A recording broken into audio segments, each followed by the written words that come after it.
E aí galera, hoje eu quero falar sobre Coringa, o filme. Quem já assistiu, acho que concorda comigo que é um filme forte, pesado, e se liga que vai ter spoiler, então toma cuidado. A primeira coisa que eu gostaria de começar dizendo é que se você por algum motivo saiu do filme pensando que o Coringa tá certo, é isso aí, tem que atirar nas pessoas mesmo, tem que mostrar pra eles que quem que manda, que você não vai ser mais uma pessoa invisível na sociedade, por favor, procure um médico, procure um psicólogo, procure um psiquiatra. Isso não é brincadeira. O Coringa, dentro do filme, é uma pessoa que sofre de sérios problemas mentais. Ele tenta deixar isso claro o máximo possível. E problemas mentais não são brincadeira. Uma pessoa que pega uma arma para matar outra pessoa, normalmente ela não está no seu melhor estado mental. Então, a melhor mensagem que a gente pode tirar do filme é: se você tem algum tipo de problema, procure ajuda. Isso é sério.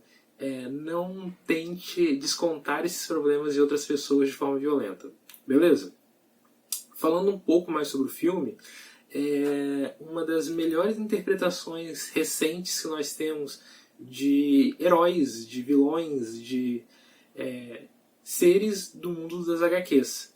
Ele pega uma versão muito próxima da história da Piada Mortal do Batman, que é uma das histórias do Batman em que o Coringa tem destaque. E o Coringa tem uma ideia central, um conceito que ele acredita que basta um dia muito ruim, um dia péssimo, para você levar uma pessoa à loucura e fazer com que essa pessoa se torne completamente insana. Esse é o conceito por trás da Piada Mortal.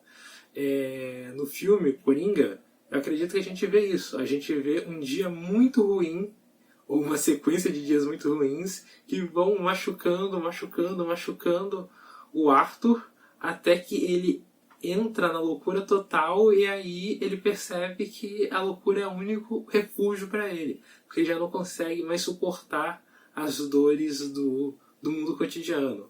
E é isso que a gente vê logo no início do filme. Por mais que ele tente ser uma pessoa como as outras, a vida machuca ele de diversas maneiras, empurrando ele para essa loucura. Um momento interessante que a gente pode destacar é quando ele recebe a arma de um dos outros palhaços. Ele fala, ele deixa explícito: eu não posso ter essa arma. Ou seja, é o diretor querendo mostrar que uma pessoa com sérios problemas mentais não pode ter uma arma. Então, não é que armas sejam violentas e que armas sejam responsáveis pela violência que ocorre no mundo. Mas se você dá uma arma para uma pessoa que não deveria ter ela, coisas como o que aconteceram no filme vão acontecer. Um disparo acidental, e a gente vê esses tipos de detalhes acontecendo corriqueiramente no filme. A primeira cena em que o Coringa pega a arma e começa a dançar com ela como um símbolo de virilidade e masculinidade, ele dá um tiro acidental. Então isso demonstra muito claramente que nós temos uma mensagem ali de que o problema não é a arma em si, mas uma pessoa que não tem treinamento, não tem condições próprias para portar uma arma. O Coringa, ele vai sendo machucado pela sociedade, e os pontos de refúgio e amparo que ele poderia ter para não acontecer isso vão sendo cortados. Então, por exemplo, ele tinha medicamentos e ele tinha uma psicóloga que tratava ele para impedir que ele entrasse nessa loucura total, que ele se tornasse um perigo à sociedade. E o que acontece? Os fundos que mantinham o sistema de tratamento dele, os remédios, são cortados. Vocês percebem que as coisas vão acontecendo de maneira que toda a rede de apoio que poderia manter eles é destruída. Então é importante a gente se ater a esses pequenos detalhes no filme, porque existe uma mensagem por trás. E a mensagem não é: bata nas pessoas que estão te batendo, atire nas pessoas que estão te batendo, ceda a loucura e crie o caos.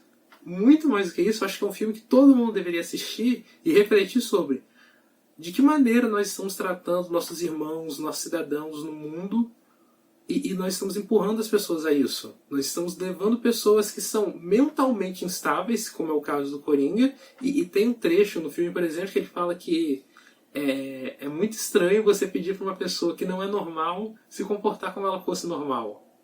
Quer dizer, ele não é normal. E ele não é, como alguns querem dizer, um retrato de um esquerdista, um retrato de um fascista, um retrato de um comunista, ou um retrato de um anarquista. Ele é um caos, ele é uma pessoa louca que está sem controle. Ele não vai no programa pensando em fazer uma mensagem falando de como os ricos são malvados. Ele vai no programa para se matar, porque ele quer acabar com a dor que ele está sentindo. E cortam, até isso cortam dele. Então ele treinou metodicamente a piada dele, que ele ia terminar com um punch. Ou seja, quando você termina uma piada, você tem o gancho da piada, que você vai dar o golpe final. E o cara, o Robert De Niro no filme, corta esse gancho e não deixa ele fazer isso. Então, tipo assim, ele é privado de todas as expectativas dele, são privadas. Por exemplo, o primeiro momento, quando ele atira nos bullies com os caras engravatados que estavam perturbando ele, logo depois do tiro, a cena posterior, ou seja, logo depois da sequência de cenas, ele vai fazer sexo com a menina do apartamento que ele conheceu. Depois no filme a gente vai perceber que essa menina nunca existiu.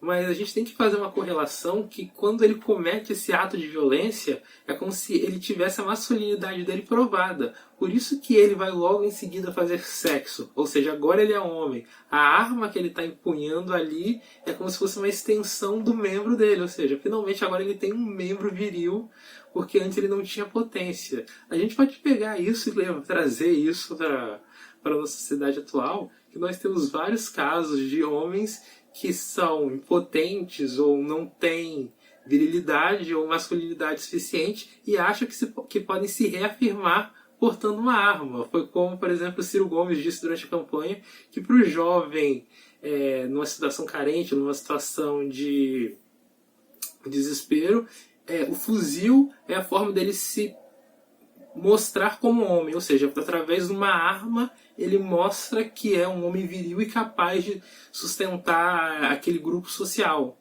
É isso que o filme do Coringa tenta mostrar diversas vezes. As pessoas estão perdidas e através da violência, através da agressão, elas tentam se afirmar. E eles tentam se afirmar exatamente em quem? Nas pessoas mais fracas. E a pessoa mais fraca no momento era o palhaço, era o Coringa. Ele é agredido por diversas vezes porque as pessoas tentam se mostrar como superiores. Ou seja, por meio da agressão eu mostro que eu sou melhor do que os outros. E o Coringa, quando ele se torna Coringa exatamente porque ele não tem os mecanismos de defesa para se proteger desse tipo de agressão. E quando ele comete esse tipo de agressão, ele perde total contato com a sociedade. Ele não tinha mais ninguém a quem recorrer. Os remédios que ele tinha foram cortados. A mãe dele, ele descobre que maltratou ele a infância inteira. A mulher que ele estava tendo relacionamento nunca teve um relacionamento com ele porque ele era esquizofrênico. Ou seja, ele não tinha nenhum apoio, ele não tinha nenhum amigo. E a solução para ele era acabar com a própria vida. Só que as coisas dão errado nisso também. Então, se a gente pensar no Coringa como um filme que não é um filme sobre exaltação da violência, é um filme sobre como a nossa sociedade está doente e como nós achamos que a violência e a agressão é a única forma de superar os problemas. A gente vê isso constantemente na internet. Você está discutindo com uma pessoa, conversando, e a primeira coisa que a pessoa quer fazer é te dar uma voadora, é querer te agredir. Ela não quer debater, ela não quer conversar, ela simplesmente quer te bater, quer te agredir, quer te destruir. Não acho que esse seja o melhor método da gente prosseguir como sociedade. Eu acho que às vezes a gente tem que voltar, tem que entender o ponto do outro. Às vezes você discorda da pessoa e você fala, pô, você tem direito a ter esse argumento, esse ponto, e aprendi muito com essa conversa com você. Acho que a gente pode fazer isso. A gente tem que tomar cuidado, muito cuidado em tentar forçar também algumas narrativas dentro das obras. Eu vi algumas pessoas querendo falar, por exemplo, que o filme do Coringa, o Coringa seria um incel, ou seja, ele seria um daqueles caras que tem problema com mulheres e por isso ele quer se vingar delas. Embora você possa assim, tentar forçar isso, porque o Coringa tem uma masculinidade frágil no filme, que ele não consegue se relacionar bem com mulheres, só tem uma mulher no filme com quem ele consegue se relacionar, esse não é o mote do filme. o Coringa não transmite a violência dele contra mulheres. O problema do Coringa no filme não é um problema com mulheres. Não são as mulheres que são um problema para o Coringa. Tanto que as maiores agressões que o Coringa sofre são agressões por parte de homens. Então ele não é alguém ressentido com mulheres. Ele é muito mais ressentido com as classes superiores, ou seja, os homens de poder que maltratam ele, destroem ele e fazem da vida dele um inferno. E quando ele percebe que ele não tem mais condição, que ele está totalmente perdido, ele adere à loucura. Eu acho que é interessante se a gente conseguir pegar esses detalhes e levar para a nossa cidade para a gente discutir. Por exemplo, eu acho que tem um caso cotidiano que eu li recentemente que é exemplar do que a gente está passando nesse momento.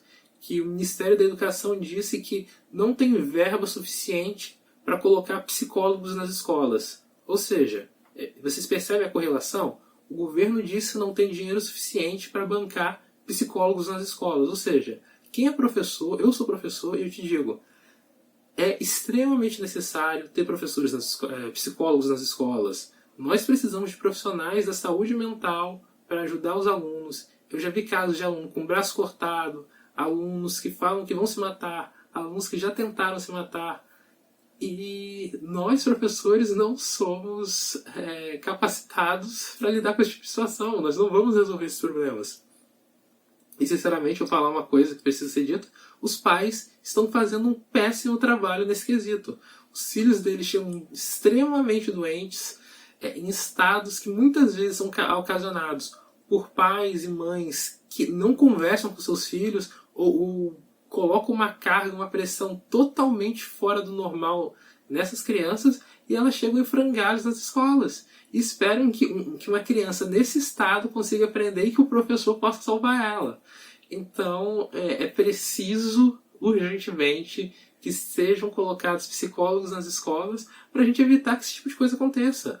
Um psicólogo poderia ter detectado um problema e resolvido ele. Como o Coringa fala no filme, as pessoas não estavam ouvindo ele. Ele foi nos profissionais de saúde, os profissionais de saúde não perceberam o tipo de problema que ele poderia ocorrer. Então acho que nós temos que voltar, parar e pensar. O problema não são as armas, o problema não é a violência na TV, não é a violência nos jogos, não é a violência do programa do Datena, como algumas pessoas gostam de colocar. O problema é que a gente não está prestando atenção nas pessoas. Nós não estamos querendo cuidar das pessoas. Nós não estamos querendo cuidar dos problemas reais. Nós queremos ignorar que eles existem e colocar a culpa sempre numa entidade etérea. Vou colocar a culpa na arte, vou colocar a culpa na educação. E não cuidar das pessoas. Se o filme do Coringa passa uma lição, e pra mim, eu acho que sempre a gente pode tirar uma lição de um filme, é que nós temos que cuidar das pessoas para evitar que elas cheguem a esse ponto. O Coringa não teria chegado a esse ponto, na minha humilde opinião, se ele tivesse tido o tratamento adequado, se ele tivesse sido medicado, tivesse sido cuidado, e se percebessem que ele estava perto de entrar no estado como ele entrou, ele tivesse sido colocado no sanatório, tivesse sido colocado no Arkham. Embora o filme mostre no final que mesmo o Arkham já não consegue mais deter ele.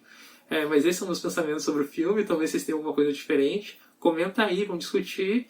E eu acho que é isso, a gente pode pegar obras culturais e trazer para a sociedade, discutir o que a gente consegue aprender com elas. Beleza, pessoal? Valeu, obrigado.